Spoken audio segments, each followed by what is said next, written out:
অন্যায়ভাবে বীরভূম জেলা সভাপতি সহ জেলা নেতৃত্বকে গ্রেপ্তার করা হলো কেন? তৃণমূল সরকার জবাব চাই, জবাব দাও। অন্যায়ভাবে বীরভূম জেলা সভাপতি সহ জেলা নেতৃত্বকে গ্রেপ্তার করা হলো কেন? জবাব চাই, জবাব দাও। এই তিলপাড়া ব্যারেজের কোটি কোটি টাকা সংস্কার না করে কার পকেটে? জবাব চাই, জবাব দাও। তিলপাড়া ব্যারেজের কোটি কোটি টাকা সংস্কার না করে কার পকেটে? জবাব চাই, জবাব দাও। তিলপাড়া ব্যারেজ খারাপ হয়ে পড়ে আছে কেন? জবাব চাই, জবাব দাও।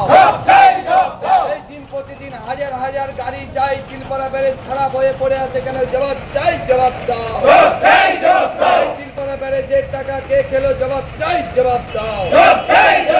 এই দুর্নীতির সরকার, এই দুর্নীতির সরকার, দুর্নীতির সরকার, চাই, জবাব দাও।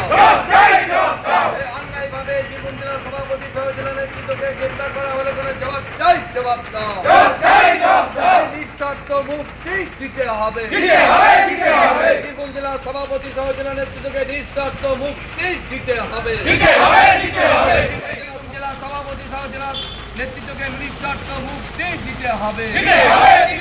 তিলপাড়া ব্যারেজে সংস্কার না করে কোটি কোটি টাকা কার পকেটে? তৃণমূল সরকার জবাব চাই, জবাব দাও। তিলপাড়া ব্যারেজের সংস্কার না করে কোটি কোটি টাকা কে খেলো? জবাব চাই, জবাব দাও। তিলপাড়া ব্যারেজের সংস্কার না করে কোটি কোটি টাকা কে খেলো? জবাব চাই, জবাব দাও। তিলপাড়া ব্যারেজ খারাপ হয়ে পড়ে আছে, জবাব চাই, জবাব দাও। তিলপাড়া ব্যারেজের অব্যবস্থার জন্য তৃণমূল সরকার জবাব চাই, জবাব দাও। তিলপাড়া ব্যারেজের সংস্কারের দাবিতে বিজেপির আন্দোলন চলছে, চলবে। তিলপাড়া ব্যারেজের সংস্কারের কোটি কোটি টাকা কে খেলো? জবাব চাই, জবাব দাও। তিলপাড়া ব্যারেজের কোটি কোটি টাকা কে খেলো? জবাব চাই, জবাব দাও।